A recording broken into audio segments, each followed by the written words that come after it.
नमस्कार मित्रांनो, मुरांबा या मालिकेच्या 29 नोव्हेंबरच्या भागात आपल्याला पाहायला मिळणार आहे. रमा अक्षयला सांगत असते, जे काही घडलं ते नशेत घडलं, त्याला काही अर्थ नव्हता.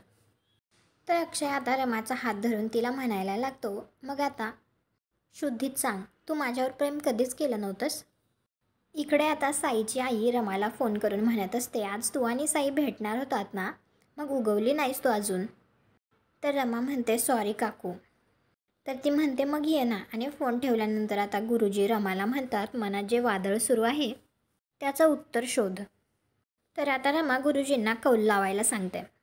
तर गुरुजी कौल लावतात. तर आता रमा म्हणत असते, देवा मला योग्य मार्ग दाखवा. डाव्या बाजूचं फूल पडलं तर अक्षय आणि उजव्या बाजूचं फूल पडलं तर साई.